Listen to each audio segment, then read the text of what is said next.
henerasyon, purihin ang Panginoon.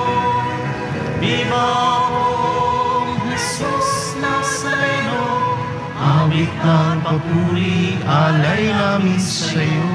Hingin ang dalangin at pagsamo ng bayan mo. Viva o Jesus Nazareno.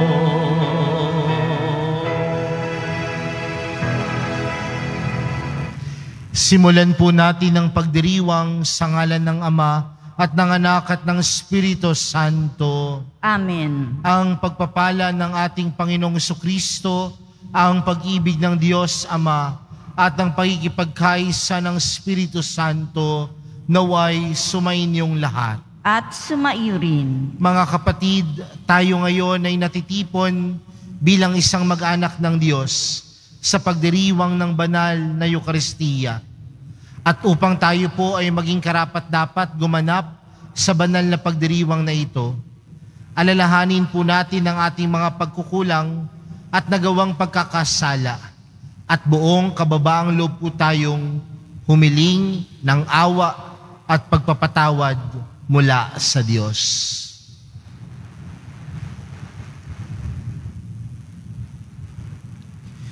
Sinugong tagapagpagaling sa mga nagsisisi, Panginoon, kaawaan mo kami. Panginoon, kaawaan mo kami. Dumating na tagapag-anyayang mga makasalanan ay magsisi, Kristo, kaawaan mo kami. Kristo, kaawaan mo kami. Nakaluklok ka sa kanan ng Diyos Ama para ipamagitan kami.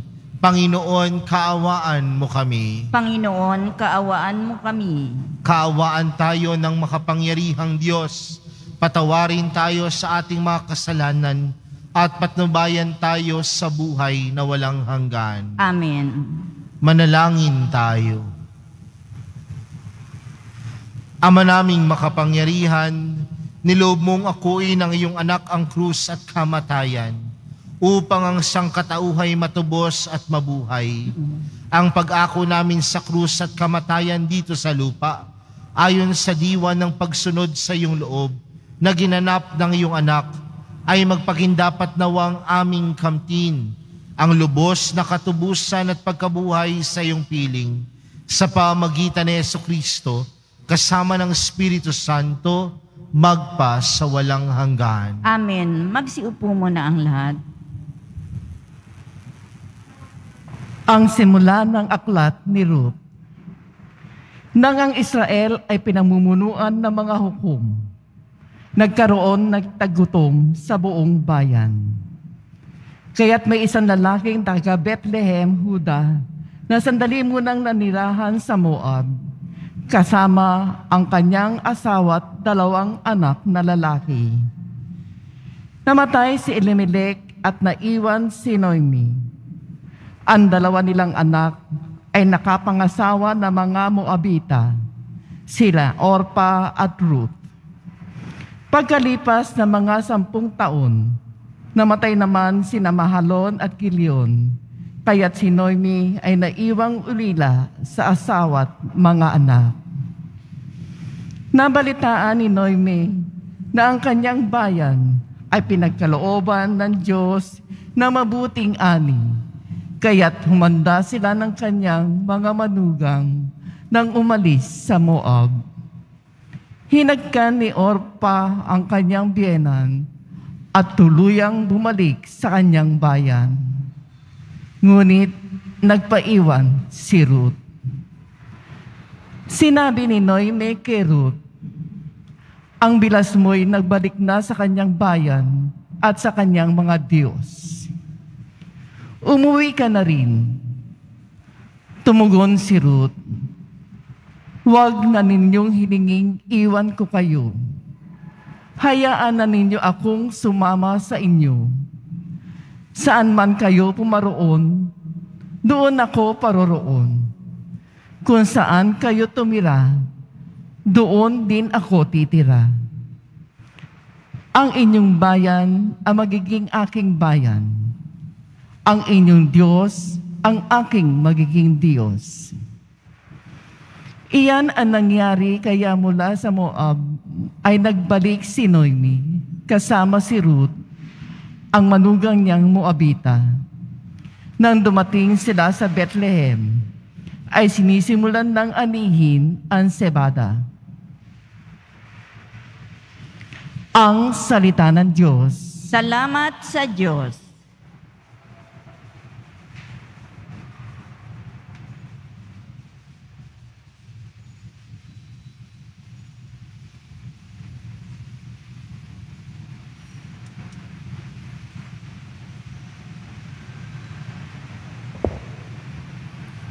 Kaluluwa ko yung purihin ang Panginoong butihin.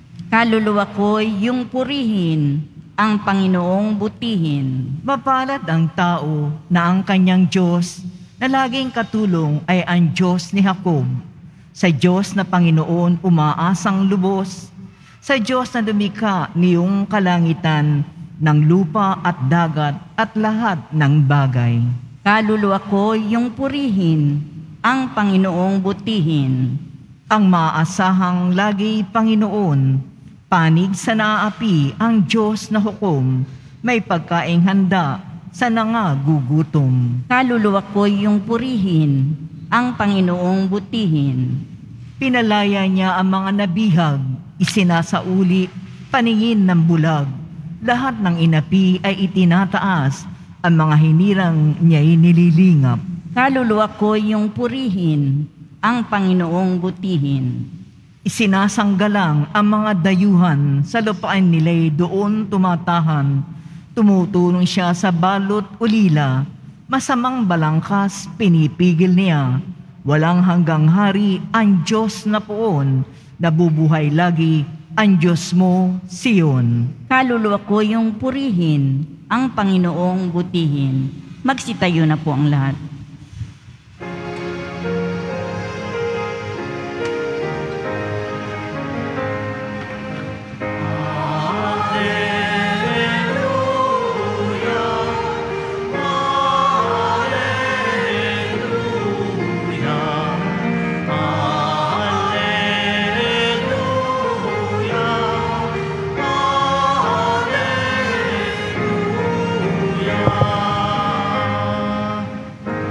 Panginoon, ituro mo na iyong landas ay sundin ko sa pagtahak sa totoo.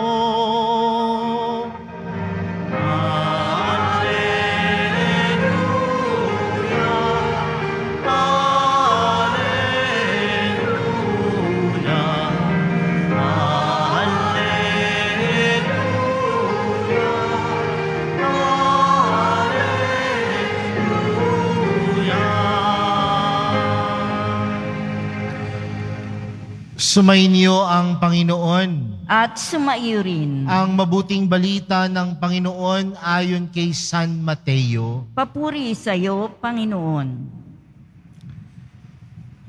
Noong panahong iyon, nagtipon-tipon ng mga Pariseyo nang mabalitaan nilang napatahimik ni Jesus ang mga Saduseyo.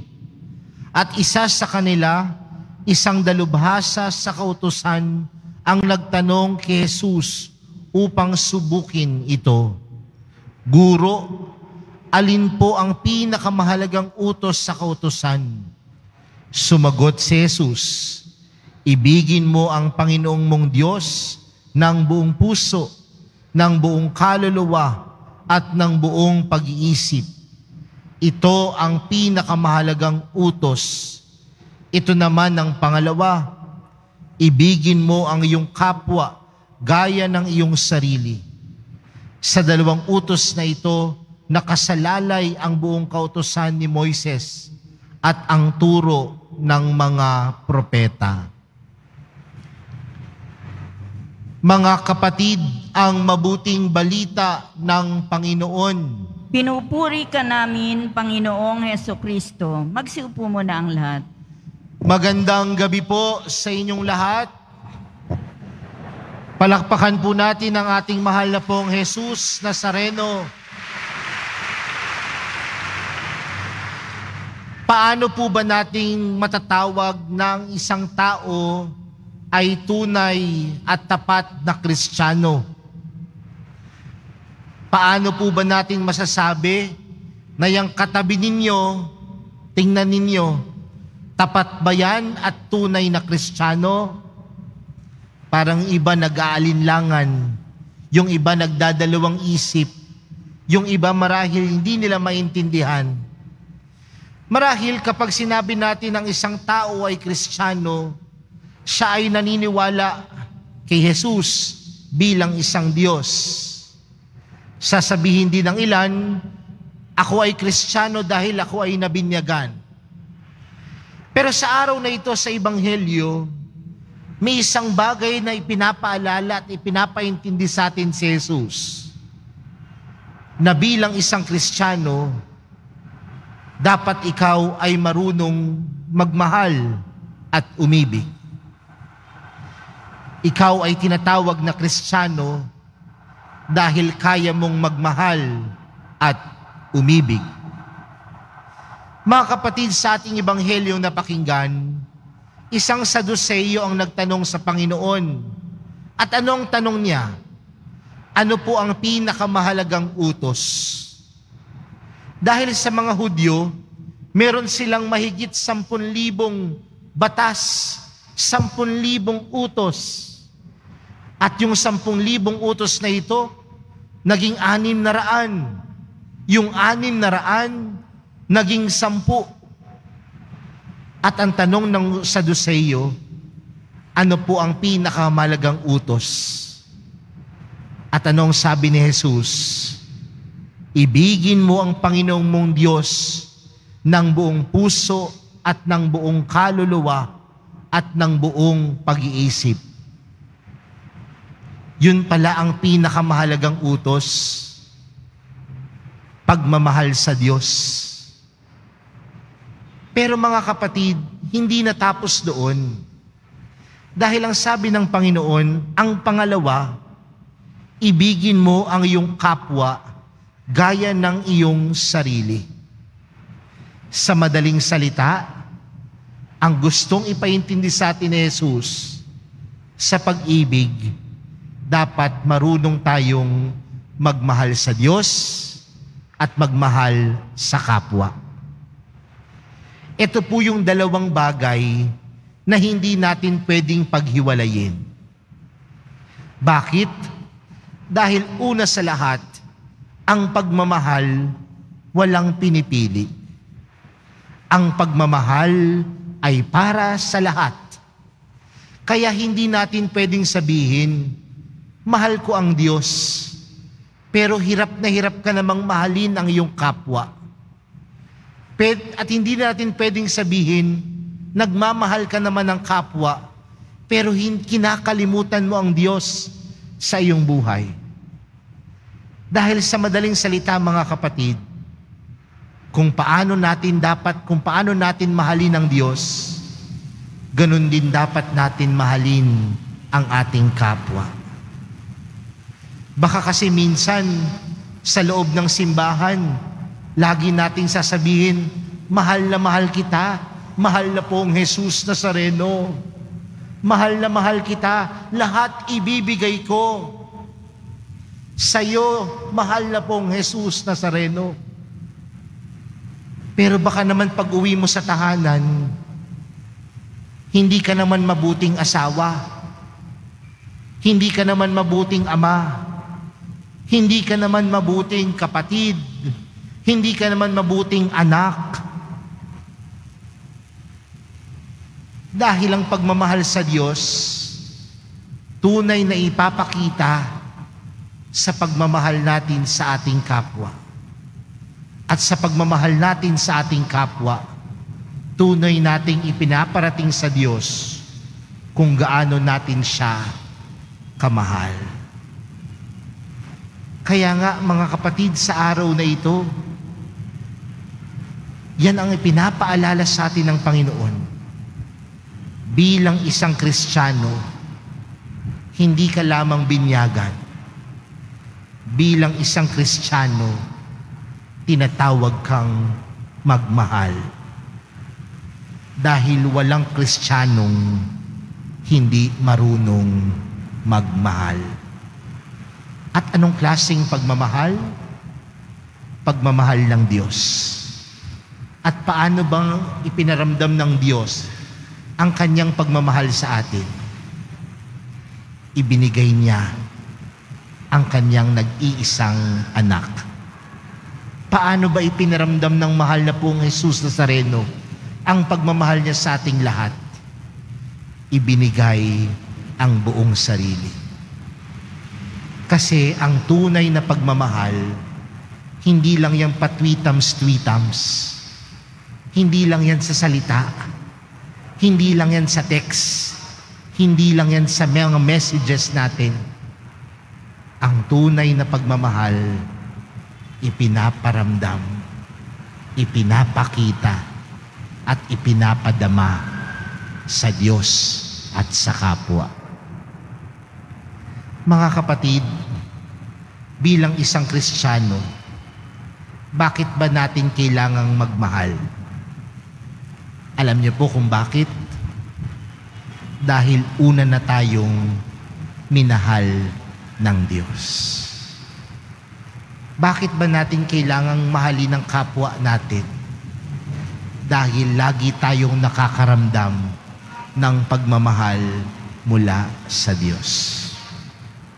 Kaya sa mga oras na ito, pinapaalala sa atin ng Diyos, pinapaalala ng mahal na pong Jesus Nazareno sa atin, mahal ka niya. At kung mahal ka ng Diyos, dapat din mahalin mo siya at mahalin mo ang iyong kapwa. Bilang isang Kristiyano, hindi lang yan sa pangalan. Bilang isang Kristiyano at deboto ng mahal na pong Jesus Nazareno, tinatawag kang magmahal. Amen.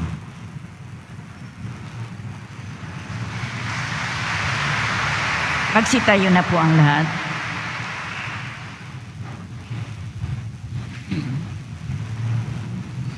Minamahal kong mga kapatid, ihayag natin ang ating pag-ibig sa Panginoong Diyos ng buong puso, kaluluwa, isip at lakas.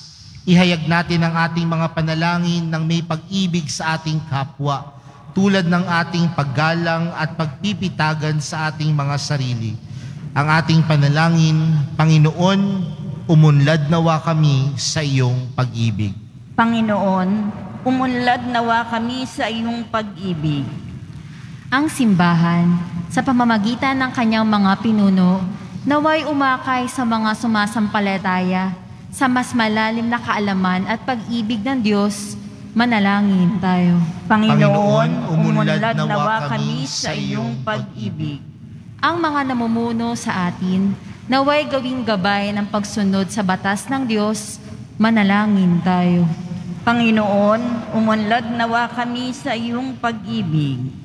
Ang ating mga tahanan, naway maging mga lugar ng presensya ng Diyos, kung saan ang bawat isa ay natuturoang kumalinga at gumalang sa bawat isa bilang anak ng Diyos. Manalangin tayo. Panginoon, umunlad nawa kami sa iyong pag-ibig. Sa pamamagitan ng banayad na hapdos ng Espiritu, tayo'y naway magkaroon ng matinding habag sa may sakit at sa mga matatanda. Manalangin tayo. Panginoon, umunlad nawa kami sa iyong pag-ibig. Ang ating mga mahal na yumao, naway dalhin ni Kristo sa kanyang walang hanggang kaharian. Manalangin tayo. Panginoon, umunlad nawa kami sa iyong pag-ibig. Sa katahimikan po ng ating mga puso, ilapit po natin sa mahal na pong Jesus Nazareno ang ating mga sariling panalangin at intensyon, gayon din ng mga taong humiling ng ating mga dasal.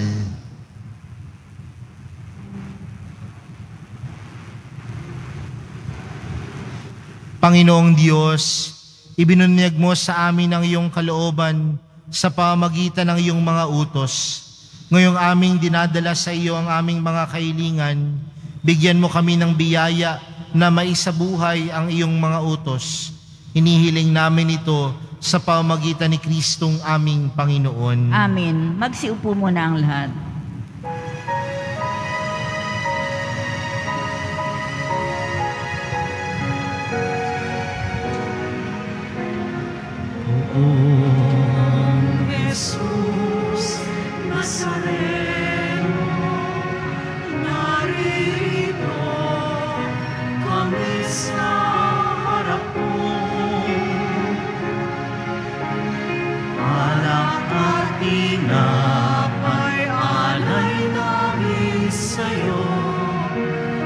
nasa pangkay ng ubas at puti ng trigo upang maging dugo't katawan mo.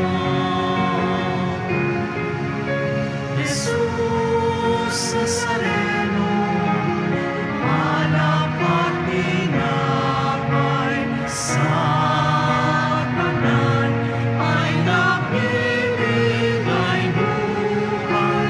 Biyaya kaloob mo ay aming ginaalay, aming hiling pagpapalay, buhay na dalisan.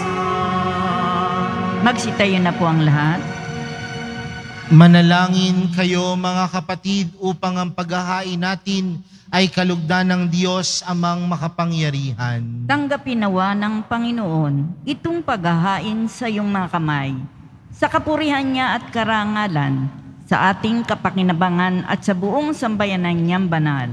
Ama naming lumikha sa ikapagpapatawad ng mga kasalanan, maganap nawa ang paghahain ito na sa dambana ng krus ay siyang pumawi sa kasalanan ng buong mundo sa pamamagitan ni Hesukristo kasama ng Espiritu Santo magpa sa walang hanggan. Amen. Sumainyo ang Panginoon. At sumaiyo rin. Itaas sa Diyos ang inyong puso at diwa. Itinaas na namin sa Panginoon. Pasalamatan natin ng Panginoong ating Diyos. Marapat na siya ay pasalamatan. Ama naming makapangyarihan, tunay ngang marapat na ikaw ay aming pasalamatan. Iyong ipinasyang sa kahoy na krus, ang sangkatauhay tubusin ni Jesus. Sa punong kahoy nagkapuwang ang kamatayan. Sa kahoy na krus itinanghalang pagkabuhay. Sa punong kahoy na naigang sumuway sa iyo. Sa kahoy na krus siya'y nadaig ng masunuring anak mo.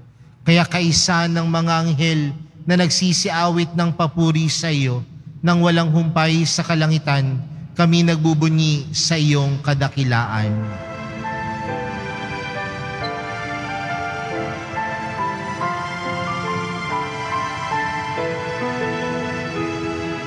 Santo, Santo, Santo, Panginoong Diyos ng mga hukbo. Napupuno ang langit at lupa ng kanalataan mo. Hosana, Hosana, sa kaitaasan. Pinagpala ang naparirito sa ngalan ng Panginoon. Hosana, Hosana, sa kaitaasan. Magsilod po ang lahat. Ama naming banal, ikaw ang bukal ng tanang kabanalan. Kaya't sa pamagitan ng iyong Espiritu, gawin mong banal ang kaloob na ito upang para sa aming maging katawan at dugo ng aming Panginoong Hesukristo. Bago niya pinagtiis ang kusang loob na maging handog, hinawakan niya ang tinapay, pinasalamatan kanya, pinaghati-hati niya iyon, iniabot sa kanyang mga alagad at sinabi, "Tanggapin ninyong lahat ito at kanin. Ito ang aking katawan na ihahandog para sa inyo."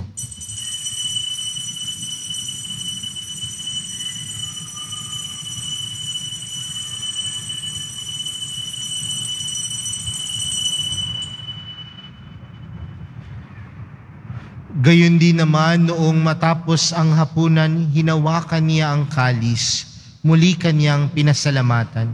Iniabot niya ang kalis sa kanyang mga alagad at sinabi, "Tanggapin ninyong lahat ito at inumin.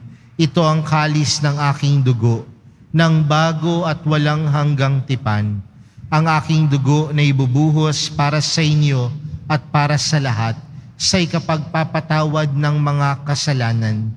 Gawin niyo ito sa pag-alala sa akin."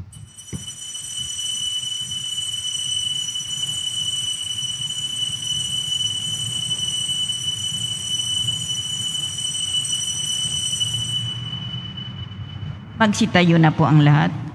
Ipagbunyi natin ang misteryo ng pananampalataya. Si Kristo'y namatay, si Kristo'y nabuhay, si Kristo'y babalik sa wakas ng panahon. Ama, ginagawa namin ngayon ang pag-alala sa pagkamatay at muling pagkabuhay ng iyong anak.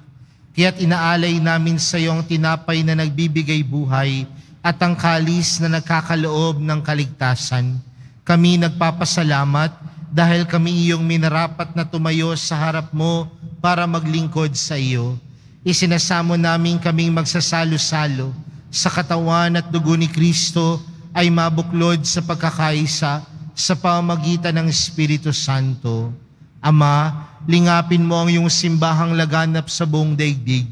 Puspusin mo kami sa pag-ibig kay San Francisco na aming Papa at ni Jose na aming Obispo at ng Tanang Kaparian. Alalahanin mo rin ang mga kapatid naming nahimlay nang may pag-asang sila'y muling mabubuhay, gayon din ang lahat ng mga pumanaw. Kaawaan mo sila at patuloyin sa iyong kaliwanagan. Kaawaan mo at pagindapating kaming lahat na makasalo sa iyong buhay na walang wakas. Kaysa ng mahal na Birheng Maria, na ina ng Diyos, ng kabiyak ng puso niyang si San Jose, kaysa ng mga apostol at ng lahat ng mga banal na namuhay dito sa daigdig ng kalugod-lugod sa iyo, may pagdiwang nawa namin ng pagpupuri sa ikararangal mo sa pamagitan ng iyong anak na aming Panginoong Hesukristo. Sa pamagitan ni Kristo, kasama niya at sa Kanya, ang lahat ng parangal at papuri ay sa iyo, Diyos amang makapangyarihan, kasama ng Espiritu Santo, magpa sa walang hanggan.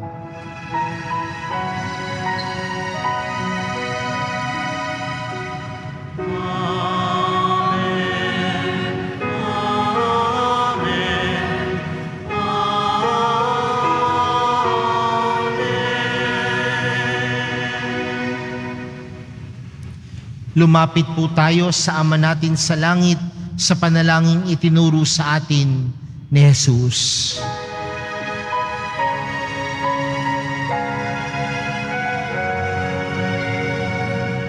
Ama namin, sumasalangit ka, sambahin ang ngalan mo, mapasa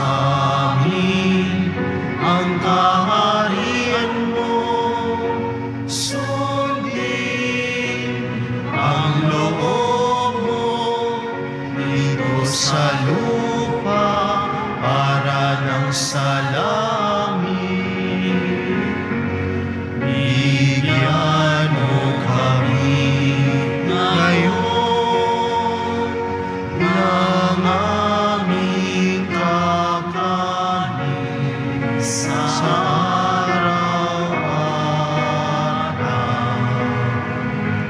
at patawarin mo kami sa aming mga sala, para ng pagpapatawad namin sa nagkakasala sa amin, at huwag mo kami ipahintulot sa tukso, at ianya mo kami sa lahat ng masama. Iniiling namin kami adyas sa lahat ng masama, pagkalooban ng kapayapaan araw-araw, iligtas sa kasalanan at ilayo sa lahat ng kapahamakan. Samantalang aming pinananabikan ang dakilang araw ng pagkapahayag ng tagapagligtas naming si Hesukristo. Sapagkat iyo ang kaharian at ang kapangyarihan at ang kapurihan magpakailanman. Amen. Panginoong Hesukristo, sinabi mo sa iyong mga apostol, kapayapaan ang iniwan ko sa inyo, Ang aking kapayapaan ang ibinibigay ko sa inyo. Tunghayan mo ang aming pananampalataya at huwag ang aming pagkakasala. Pagkalooban mo kami ng kapayapaan at pagkakaisa ayon sa iyong kalooban, kasama ng Espiritu Santo, magpa sa walang hanggan. Amen. Ang kapayapaan ng Panginoon ay laging sumainyo. At sumaiyo rin. Magbigayan po kayo ng kapayapaan sa isa't isa. Kordero ng Diyos na nag-aalis ng mga kasalanan ng sanlibutan, maawa ka sa amin. Kordero ng Diyos na nag-aalis ng mga kasalanan ng sanlibutan, maawa ka sa amin. Kordero ng Diyos na nag-aalis ng mga kasalanan ng sanlibutan, ipagkaloob mo sa amin ang kapayapaan. Magsilhod po ang lahat.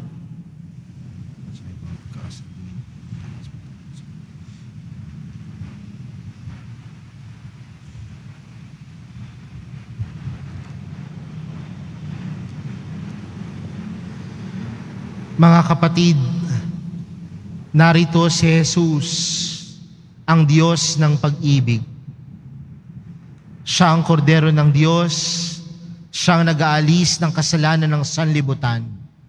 Mapalad ang mga inaaniyahan sa kanyang piging. Panginoon, Hindi ako karapat-dapat na magpatuloy sa iyo, ngunit sa isang salita mo lamang ay gagaling na ako.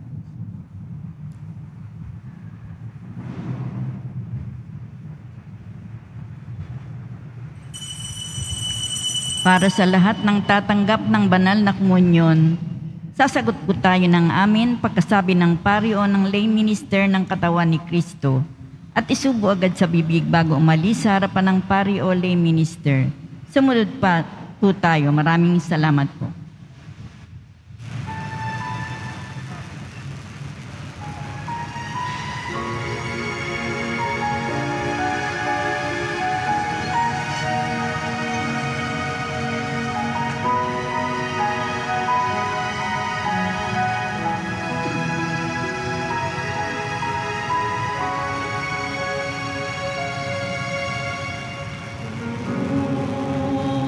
Jesus Nazareno, salamat po sa pag-ibig mo.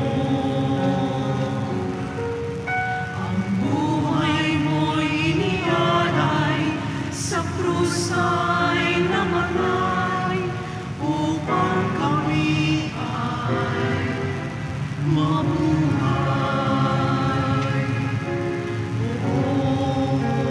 Jesus Nazareno, pagtawad ko sa mga kasalanan ko.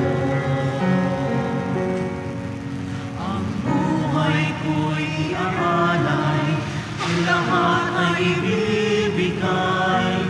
Puso ko'y sa'yo lamang habang buhay. Jesus Nazareno, kay buti mo, sa hirap at dusa ika'y kasama ko. Ang samo ko't dasal sana'y pakinggan mo, nang mapawi ng mga pag-ibig.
Announcement. Pinagbibigay alam po sa lahat na ang pahalik sa likod ng altar ng imahen ng Poong Nazareno ay pansamantala munang isasara sa kadahilanan na magbibigay daan sa mga gagawing paglilinis at pagsasaayos ng paglalagyan ng imahen. Kaugnay nito, patuloy pa rin naman po ang pahalik sa imahen ng Nazareno sa Benedict Building sa Evangelista Street po ang pasukan. Pagkatapos ng misa, wiwisikan po ang lahat ng banal na tubig. Pinakikiusapan ng lahat na manatili lamang muna sa inyong mga lugar. Tanging sa Quezon Boulevard o sa Plaza San Juan lamang ang labasan ng lahat.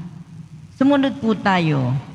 Maraming salamat po sa inyong pagdalaw at pagsisimba sa Basilica Minor at Pambansang Dambana ni Jesus Nazareno. Magsitayo na po ang lahat. Manalangin tayo. Panginoong Jesucristo, kaming nagsalo-salo sa banal na paikinabang ay nakikiusap sa iyo ng mga nasagip ng kahoy na krus na nagbibigay buhay ay iyong ihatid sa pagkabuhay sa kaluwalhatian sapagkat ikaw ang Panginoon magpas sa walang hanggan. Amen. Sumainyo ang Panginoon. At sumaiyo rin. Mahal na pong Jesus Nazareno, inihayag mo sa pamagitan ng krus ang walang maliw na pag-ibig ng Diyos sa sangkatauhan. Pakinggan mo ang kailingan ng iyong angkan na nagsusumamos sa iyo. Makamtan nawa nila ang iyong katugunan at tanggapin ang kasagutan na may utang na loob na tinatanaw. Basbasan din po ninyo ang mga dala-dala nilang mga imahen at dasalan sa pamagitan ng bendisyon na ito, naway maalala nila ang mga pangako nila noon sa binyag na ikaw ang kanilang iibigin at paglilingkuran bilang Panginoon magpas sa walang hanggan. Amen. At pagpalain kayong lahat ng makapangyarihan at mapagmahal na Diyos, Ama, Anak, at ng Espiritu Santo. Amen. Naialay na po ang misa. Humayo kayong taglayang kapayapaan ng Poong Jesus Nazareno. Salamat sa Diyos.